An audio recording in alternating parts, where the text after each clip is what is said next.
problema. Ahora sí. Perdón por la espera. Buenos días y sean todas y todos bienvenidos a este acto coloquios, cuyo eje central es el terrorismo y que será analizado desde diferentes perspectivas. Antes de continuar, queremos pedirle un minuto de silencio por las víctimas del terrorismo, víctimas de violencia de género y todas las víctimas que sufren violencia de cualquier índole. Tenemos el placer de contar con la inestimable participación de Julio Rodríguez, consejero ciudadano estatal de Podemos, Nilúfar Saberi, activista independiente por los derechos humanos, y como invitado, Eulogio Paz, presidente de la Asociación 11M Afectados del Terrorismo. Todas ellas con una gran implicación personal y profesional. Al final de sus ponencias, cada uno de nuestros ponentes responderá a sus preguntas. Para ello se han confeccionado unas tarjetas donde pueden hacer las preguntas a quien va dirigida. Los compañeros y compañeras las recogerán y se leerán por orden para ser respondidas. Sin más preámbulos, comenzamos con nuestro primer invitado y ponente, Julio Rodríguez. Julio Rodríguez abre este espacio de coloquios. Gallego de nacimiento, militar de carrera, es jefe del Estado Mayor de la Defensa y actualmente consejero ciudadano estatal de Podemos. Sus pilares: la coherencia, la justicia, la tranquilidad de conciencia y la responsabilidad. En esta breve presentación queremos terminarla con unas declaraciones que realizó Julio en un medio de comunicación. He volado casi todos los cielos de medio mundo. Desde allí se ve mucha injusticia y es lo que intento combatir. Llámame utópico, Quijote, lo que quieras, pero yo quiero dormir con la conciencia tranquila. Lo que hago, lo que he hecho, responde a ese principio. Siempre he sido muy político. Su ponencia trata sobre el yihadismo y la estrategia del miedo. Gracias, Julio, por compartir este espacio con nosotros y te paso la palabra. Muchas gracias. Pues muchísimas gracias al Círculo de Podemos de Retiro Norte por esta invitación, que para mí siempre es un placer y un lujo estar aquí, porque yo siempre digo que de estos debates, de estos coloquios, quien más aprende soy yo, porque muchas veces uno pasa por experto en ciertos temas, pero la verdad que lo más importante muchas veces es captar el sentimiento que tiene la gente sobre todas estas cosas. Para mí, el hecho de siempre responder la pregunta de participar en política no es ninguna novedad. Yo creo que he participado siempre en política. Otra cosa es que haya estado militando en un partido. Porque yo creo que lo más importante para todos los ciudadanos es que sigamos haciendo política.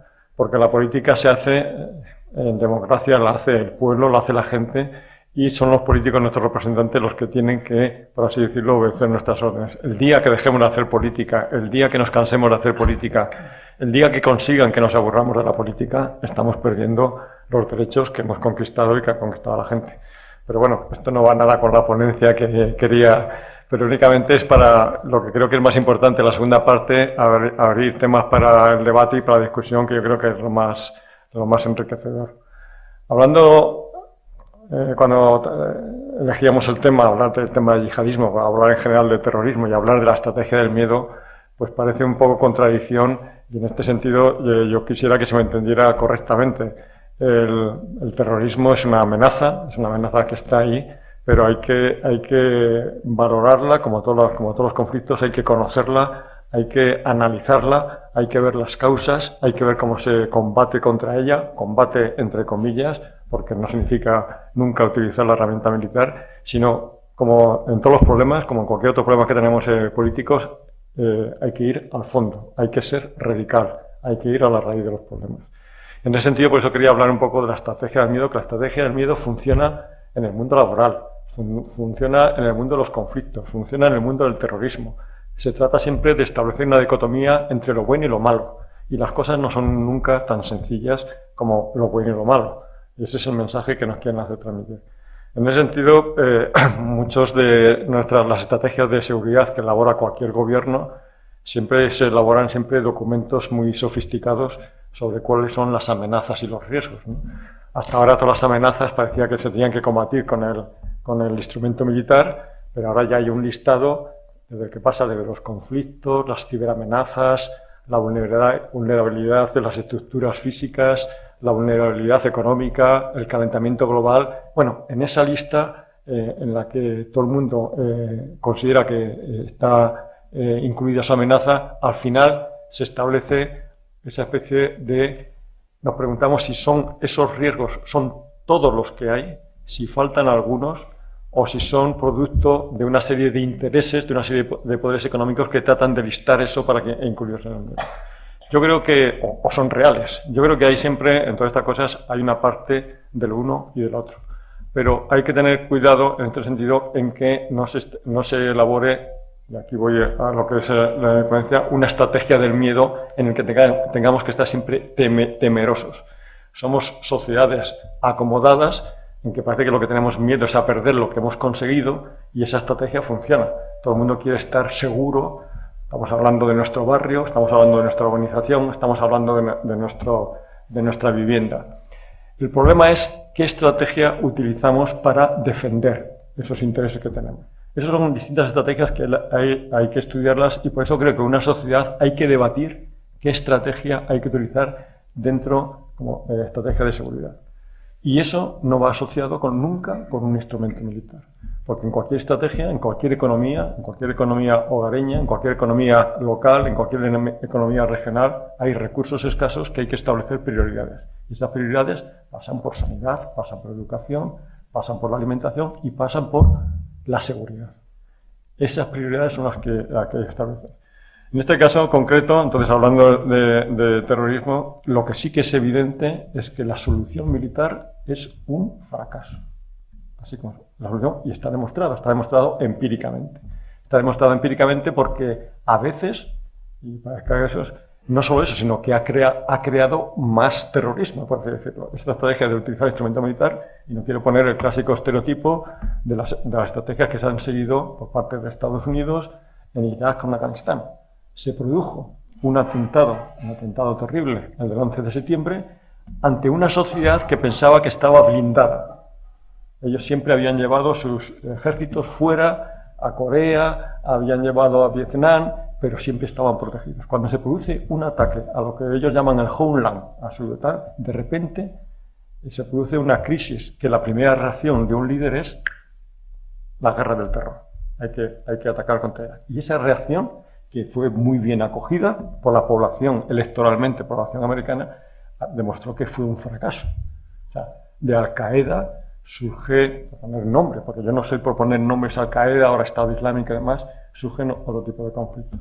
Luego, ese tipo de estrategia está demostrado que fue un fracaso. Y hasta dentro de los conflictos, que se producen en Estados Unidos, siguen distintas estrategias. Cuando hablaron primero de utilizar el instrumento militar, luego hablan de la reconstrucción, luego hablan de llevar la democracia a sus países, y nadie se acuerda, de que en estos países hay que llevar desarrollo, hay que ayudarles a crecer. En este sentido, es siempre paradójico, hablando por ejemplo del conflicto de Irak o Afganistán, que un país, cualquiera, Estados Unidos, España, Reino Unido, gastan 800, 1.000 millones anuales. Y cuando dicen que acaba el conflicto, cuando hablan de poner dinero para cooperación al desarrollo, para seguir construyendo el país, el presupuesto es cero. Yo no quiero tampoco simplificar, pero quiero decir que hay que ir al origen de los conflictos. Cuando se habla de alianza, cuando se dicen que los turcos participan, por fin los turcos ceden las bases a los Estados Unidos para luchar contra el Estado Islámico, los primeros bombardeos de Turquía son contra los kurdos, porque tienen un problema, solucionan un problema con los kurdos que llegan a la frontera. Solucionan un conflicto allí, igual que ocurre con Arabia Saudita, con Irán y con Irak. O sea, hay ahí tropecientos conflictos. Y otra cosa es el problema del Estado Islámico. Por eso, lo que propugnamos en esta lucha contra el terrorismo, que evidentemente hay que tomar medidas, es ir a la raíz del problema. Y la raíz del problema pasa, primero, Siempre que hay un conflicto, alguien lo alimenta. Hay una serie de capitales que se mueven, que se blanquean en las grandes instituciones y que ese circuito funciona. Paraísos fiscales, bajas condenas para el blanqueo de capitales, hay un control, hay un tráfico de armamento que, aunque tenemos todos unas leyes perfectas, porque las leyes son perfectas, hay que implementarlas. El problema es cómo llega ese tipo de armamento a alguien que no queremos que llegue. Y ahí se encuentra armamento fabricado quien lo puede fabricar, que son los países occidentales, porque no hay un buen control de ese tráfico de armamento, lo que llamamos nosotros la trazabilidad. Es decir, yo puedo vender armas legalmente, de acuerdo con mi ley, a un país. No quiero poner nombres, de Eslovenia, a Turquía o lo que sea. Y yo ya he cumplido con la ley.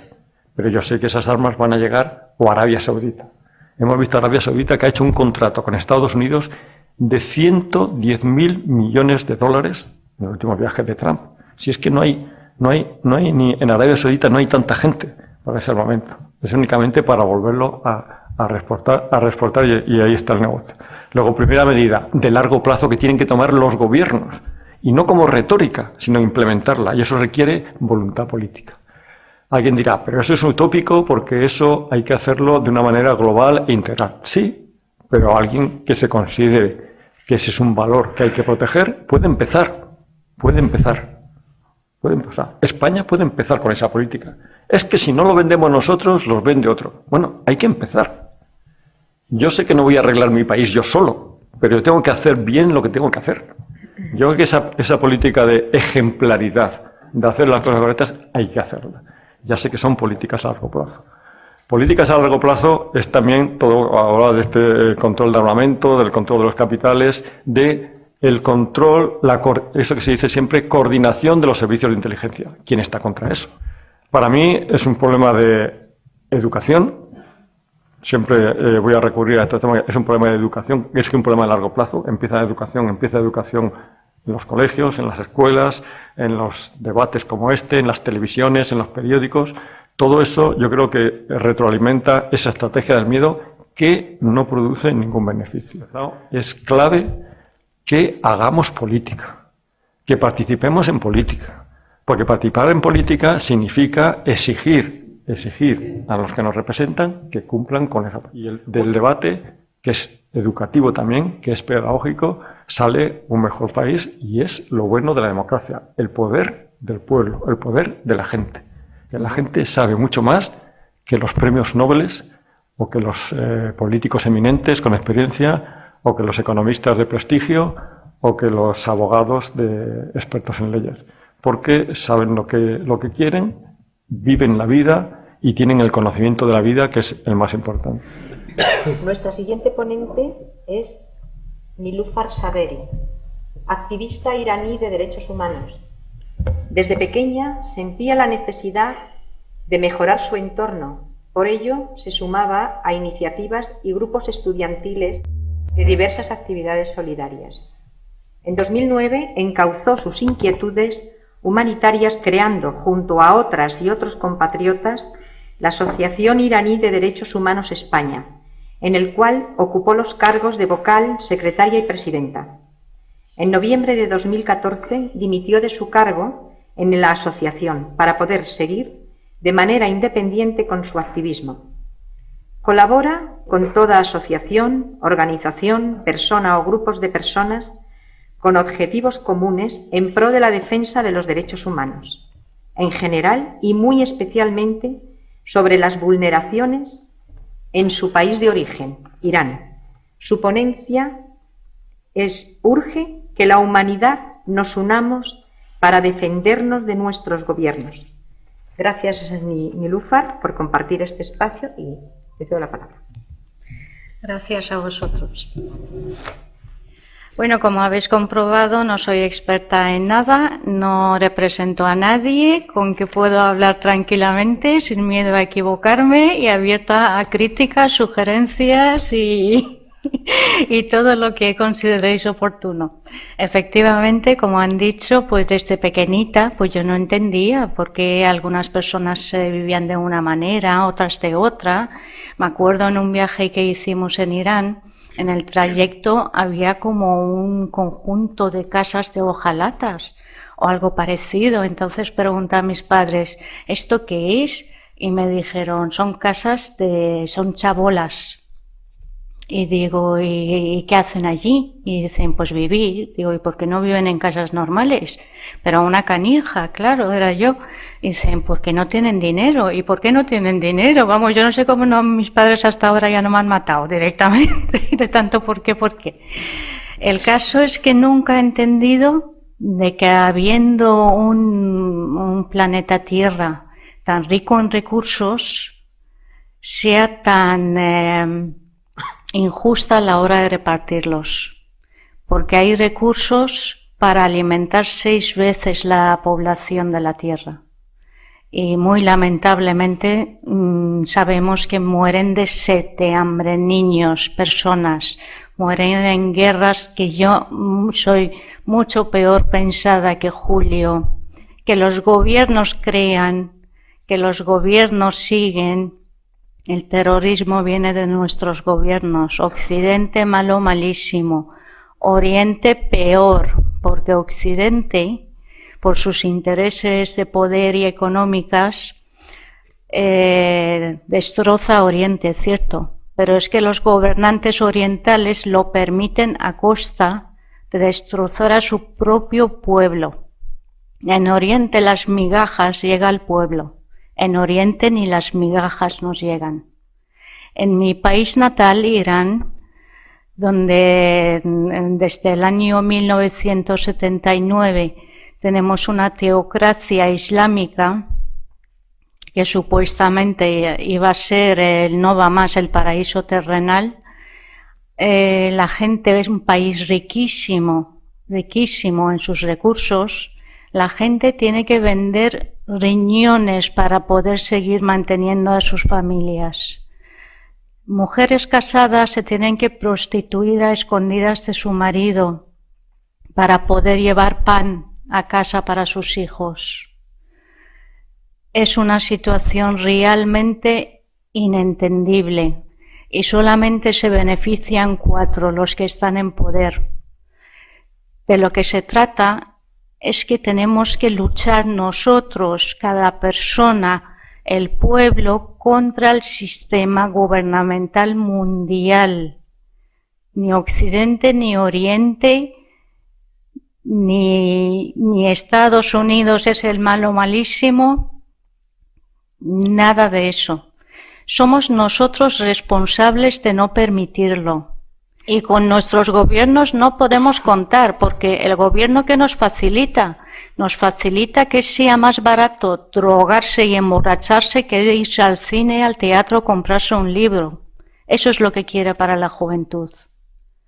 Es que mientras el pueblo no seamos conscientes de que estamos siendo manipulados por todos los lados, va a seguir habiendo guerras, va a seguir habiendo terrorismos. El terrorismo lo crea el Estado, cierto, pero luego, a través de la manipulación que nos hace a nosotros, algunos nos unimos a estos grupos, sean sectas, sea terrorismo, sea fundamentalistas religiosos, etcétera, etcétera. Nosotros cuando llegamos aquí éramos de los primeros refugiados que llegamos a España. En España había muy poquitos extranjeros en el año 80. Y la verdad que gracias a la solidaridad de la gente estamos donde estamos, llegamos con lo puesto. El gobierno y las instituciones hicieron poco y nada. También es verdad de que las parroquias del barrio nos ayudaron muchísimo, y eso que yo no creo en las instituciones ideológicas ni de creencias de ningún tipo, pero en nuestro caso fue cierto. De lo que quiero decir, de que si esperamos a que el gobierno, entonces que no tenía infraestructura de ningún tipo para refugiados, porque había muy pocos antecedentes, había 4 cubanos y poco más, nos hubiésemos muerto de hambre. Fue el pueblo el que nos sacó adelante, a mi familia y a mí. Lo que quiero decir de que la convivencia, una vez que se de que no se armonice entre un pueblo que llega y el otro pueblo que ya está establecido, se crean guetos. Y esos guetos es de donde luego salen esas personas fundamentalistas que llegan a unirse a grupos terroristas creados por los estados. De lo que se trata es que los que llegamos nos integremos en la sociedad en la que vamos a vivir, en la que nadie nos invitó ni nos prometió nada. Vinimos y nos aceptaron.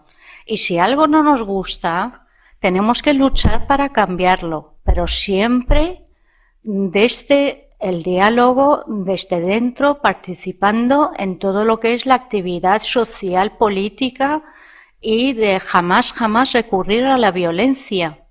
Eso es el mensaje que yo doy. Este sistema putrefacto lo hemos creado nosotros, son nuestros hijos. Entonces tenemos mucho que reflexionar sobre lo que estamos haciendo realmente, cuando podríamos vivir en un mundo maravilloso. Y eso no es soñar, eso es posible. Simplemente se trata de que nuestras actitudes, nuestras acciones, nuestras palabras y nuestras reacciones ante lo injusto sea lo adecuado y sea lo humano. Por el simple hecho de haber nacido seres humanos, nos pertenece y tenemos digamos, el privilegio de disfrutar de todos y cada uno de los artículos de derechos humanos que existe, y da igual el lugar geográfico en el que hayamos nacido. Luchemos por conseguir nuestros derechos y que no nos engañen, y que por favor los gobiernos no nos vendan su basura para seguir explotándonos. Muchas gracias a todos. Este es nuestro invitado Eulogio Paz Fernández. Él es padre de Daniel Paz Manjón, asesinado a la edad de 20 años el 11 de marzo de 2004, en el atentado que sufrió Madrid. Desde esa fecha, de los atentados yihadistas, se crea la Asociación 11M Afectados del Terrorismo, presidiéndola Pilar Manjón. El 18 de junio de 2016 se crea la nueva Junta Directiva y recoge el cargo de presidente Eulogio Paz. Gracias, Eulogio, por compartir este espacio, y te cedo la palabra. Muchas gracias al Círculo de Podemos de Retiro Norte y a Mila por la invitación. Y bueno, yo tampoco soy un experto, como se ha dicho aquí, de los que estamos haciendo las ponencias. Soy una víctima del atentado, en la medida que soy el padre de Daniel, que murió, como ha dicho Mila, a los 20 años, el 11 de marzo de 2004, en el tren de la Estación del Pozo. Ni siquiera me considero víctima tampoco, porque bueno, eso es una situación legal. Es decir, los familiares de las víctimas, pues lógicamente, desde el punto de vista legal, se nos considera que somos víctimas. Pero bueno, para mí las verdaderas víctimas pues son las que fueron asesinados y los que están heridos, los que quedaron heridos y los que siguen heridos, ¿no? En 1988, el saudí Osama Bin Laden y el egipcio Ayman al-Zawahiri y el palestino Abdullah Hassan fundan Al-Qaeda. Al-Qaeda significa la base.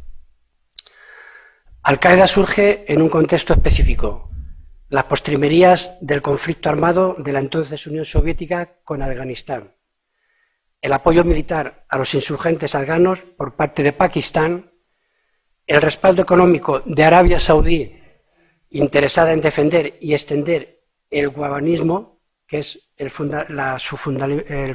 la fundamentalista versión del credo islámico, y también el respaldo de Estados Unidos, inmerso aún en la dinámica dual de la Guerra Fría. Hemos dicho que en 1998 es cuando, digamos, se funda Al-Qaeda, y en el 1994, Al-Qaeda establece una importante célula en el territorio español, en 1994, o sea, 10 años antes del 11M, 10 años antes del 11 de marzo. En 2001, la mayoría de los integrantes de esta célula que se crea en territorio español, liderada por Abu Dada, son detenidos en la operación que se llama la Operación Dátil. En 2001 son detenidos, pero He dicho que la mayoría de dichas células son detenidos, pero hay 5 que no son detenidos. Y esos 5, más uno que estaba fuera de España, serán determinantes en la red del 11M, en la planificación, preparación y ejecución de la matanza de los trenes de cercanías de Madrid. Las detenciones realizadas en el 2001 en la llamada Operación Dátil, así como el hecho de que algunos no fueran detenidos, es lo que lleva a investigadores a situar la planificación y ejecución del 11M como una acción de venganza. El 15 de marzo de 2003, estamos ya cerca del 2004, el 15 de marzo de 2003, hay una reunión en las Islas Azores de los presidentes de Estados Unidos, Gran Bretaña y España, George Bush, Tony Blair y José María Aznar respectivamente, teniendo como anfitrión a José Durão Barroso, presidente de Portugal. No lo olvidemos, porque muchas veces se habla de la foto de las Azores y se sitúa solamente a los tres, a Bush, Aznar y Tony Blair, pero hay que decir que también estaba allí presente Durão Barroso, que era el presidente de Portugal. Y en dicha reunión, con el pretexto de la existencia de armas de destrucción masiva en poder de Irak, pues se declara la guerra de Irak. A principios de 2003, FAES dice muy claramente: cabe esperar un recrudecimiento de la amenaza terrorista si es que se produce la guerra contra Irak, una amenaza que afectará preferentemente a los países que participen en ella. El 20 de marzo de 2003 comienza la guerra contra Irak, en la que participa España. El 16 de mayo de 2003 se producen unos atentados en Casablanca, en Marruecos. Son ataques suicidas en la Casa de España, donde mueren asesinadas 23 personas, y los atentados son ejecutados por un grupo yihadista con conexiones con el grupo islámico combatiente marroquí conectado con la red de Al-Qaeda. Sea como fuere, la guerra de Irak se convierte en un potente argumento para llevar a cabo los atentados. No podemos saber, lógicamente, si caso de no haber participado España en la guerra de Irak, se hubieran producido o no esos atentados el 11 de marzo de 2004. Lo cierto es que el 11 de marzo, el 11M, se produce en el contexto de la guerra de Irak y que el 11M queda incorporado a la estrategia de Al-Qaeda relacionado con la guerra de Irak. El 29 de noviembre del 2003, en una emboscada en Irak, son asesinados 7 miembros del Centro Nacional de Inteligencia, el CNI. El 19 de octubre es la fecha de la amenaza de Bin Laden a España por la guerra de Irak, y un mes y 10 días después son asesinados en Irak estos 7 miembros del CNI. Además de los miembros relacionados con la célula desaparecida, detenida de Abu Daddad, que hemos dicho antes, individuos relacionados con las estructuras europeas del grupo islámico combatiente marroquí, la red del 11M incorporó también a una serie de delincuentes comunes convertidos en yihadistas, dedicados al tráfico de drogas, robos, comercio ilícito de bienes sustraídos, falsificación de documentos y trapicheo. Su jefe era el que es Hamad al-Mirayan, que se denomina el Chino, uno de los 7 que posteriormente se suicidaron el 3 de abril de 2004, una vez que pasaron ya los atentados del 11 de marzo. Durante un internamiento por tráfico de estupefacientes en la cárcel de Villabona, Asturias, Rafa Zuyer conoció a Antonio Toro. Es importante decir que Rafa Zuyer era confidente de la Guardia Civil. Rafa Zuyer conoció a Antonio Toro, que estaba dispuesto a comerciar ilícitamente con explosivos. Ambos actuaron como intermediarios entre Hamad al-Mirayan, el chino, y José Emilio Suárez Trasorras. José Emilio Suárez Trasorras, que es un antiguo trabajador de la cantera Mina Conchita, en Asturias, que fue quien facilitó al chino y a sus secuaces la adquisición de la dinamita.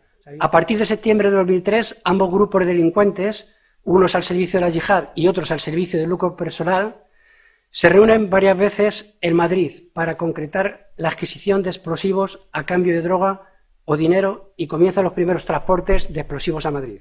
A primera hora de la mañana del día 11 de marzo de 2004, 3 miembros de la célula terrorista se desplazaron hasta Alcalá de Henares portando varias bolsas de deportes o mochilas que contenían artefactos explosivos, colocándolas poco después en varios trenes que tenían por destino Madrid. Otros miembros del grupo hicieron lo mismo, subiendo a los trenes en las estaciones del trayecto. Es importante señalar aquí, por ejemplo, siempre se dice que los trenes han salido de Alcalá de Henares. Los trenes de Alcalá de Henares salen 3. Uno de ellos, precisamente el que explosiona en el Pozo, ese sale de Guadalajara.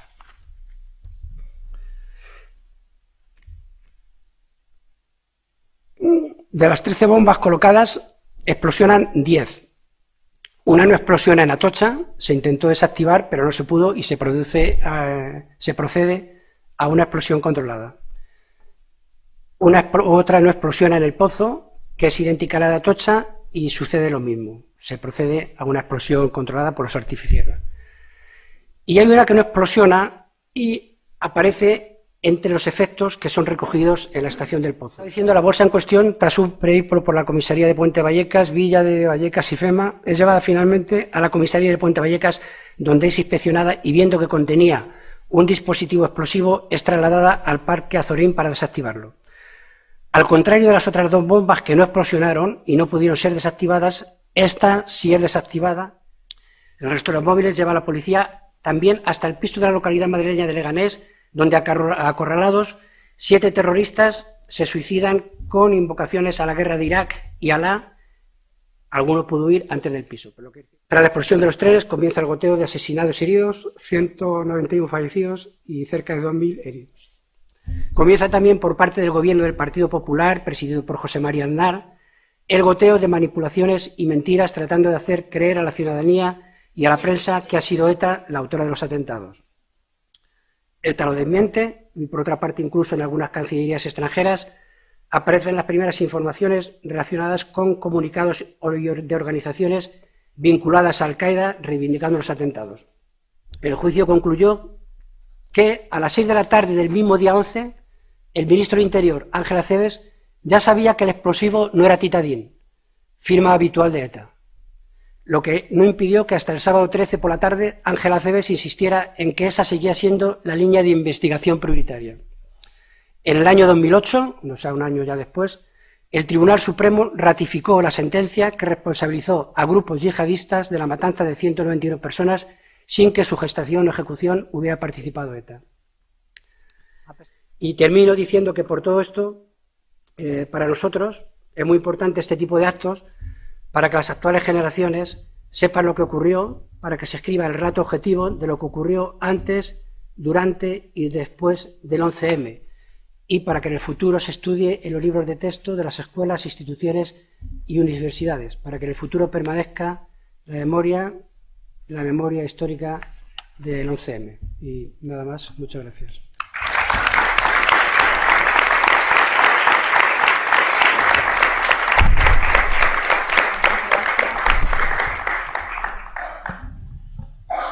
Todas las compañeras y compañeros del Círculo Podemos Retiro Norte queremos agradeceros a todas y todos los que han participado y ayudado para hacer realidad este acto. Gracias, Julio, Nilúfar, Eugenio, Eulegio, Junta de Distrito, personal del mismo y todos los aquí presentes que nos habéis acompañado. Hoy y todos los días comprometámonos individual y colectivamente a hacer todo lo posible por promover y proteger los derechos humanos. Hoy y todos los días marchemos con valor, convicción y compromiso hacia el futuro. No quisiera clausurar este acto sin antes leer unas frases que escribió Pilar Manjón en su carta de despedida como presidenta de la Asociación 11M. Decía: hemos aprendido a sentir dignidad en vez de miedo, a sentirnos libres en vez de victimizados y a plantar cara y corazón a la perversidad, en lugar de atacarla. Queremos mirar a los ojos de los otros sin odio, sin miedo y con ilusión. Muchas gracias. Las preguntas que hayáis formulado se recogen para que nuestros ponentes las puedan. Gracias. Explique por qué Podemos no firma el pacto antiyihadista, ¿no?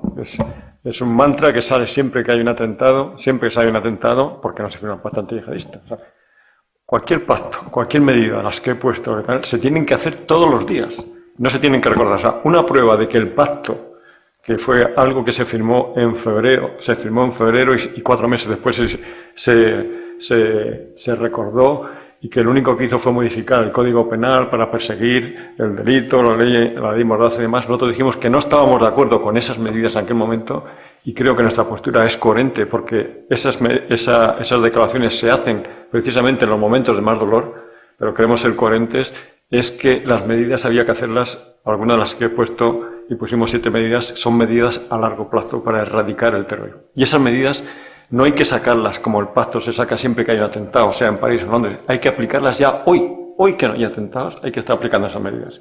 Hay que ir en contra de que haya un tráfico, el tráfico de capital, blanqueo de capital, paraísos fiscales, que llegue ese dinero como llega al Estado Islámico. Estamos hablando de estados que son pobres y llega una cantidad de dinero tremendo. Que el control del tráfico de armamento que no llegue como llega a esos países, a esas organizaciones terroristas, porque es un negocio que va aparte y que va en distinta medida. Que no se criminalizara a los refugiados. Todas esas medidas no estaban en el pacto antiyihadista y nosotros estamos siempre en contra del terrorismo, estamos siempre que haya esas reuniones, pero que no nos pongan un papel, que ese papel no tiene ninguna validez. Se saca el pacto antiyihadista con esta especie de mantra de como que es algo que va a solucionar el problema.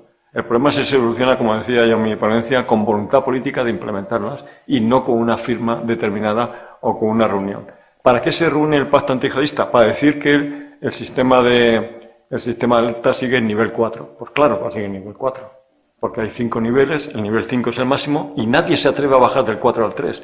Esto va a pasar, o sea, para reunirse una serie de figuras, para decir que estamos en alerta, claro que estamos en alerta todos los días. Luego, el pacto antiyihadista, y no estoy en contra de él, sino con la medida estoy con que hay que implementarlo todos los días y no utilizarlo como una herramienta contra una acción política cada vez que hay un atentado.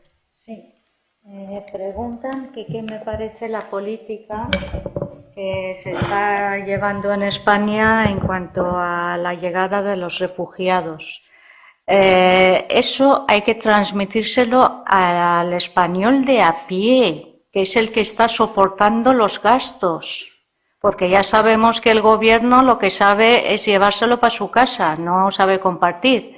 Entonces, el español de a pie, cuando se le explique de que estas personas no tienen la culpa de lo que les ha pasado, de que en España ha habido también mucha inmigración y que seguro que si lo han pasado mal fuera no querrán que los que llegan lo pasen mal porque ellos lo hayan pasado en su momento o ahora mismo que hay mucha juventud emigrando a que nos gustaría que les tratasen bien. Eso es lo que tenemos que explicar. Y por otro lado, no confundir el dar un trato social, cultural, sanitario, amable con dejar que nos impongan normas fuera de las leyes de esta sociedad. En el momento actual, ¿en qué medida sigue la actividad de los conspiranoicos? Pues yo creo que sigue, porque aunque están, digamos, dispersos y ya no están concentrados como estaban antes en el mundo, en la COPE y en Telemadrid, pues que de alguna manera sigue. Pues nada, muchas gracias y lo dicho, que nos merecemos un vinito. Muchísimas gracias.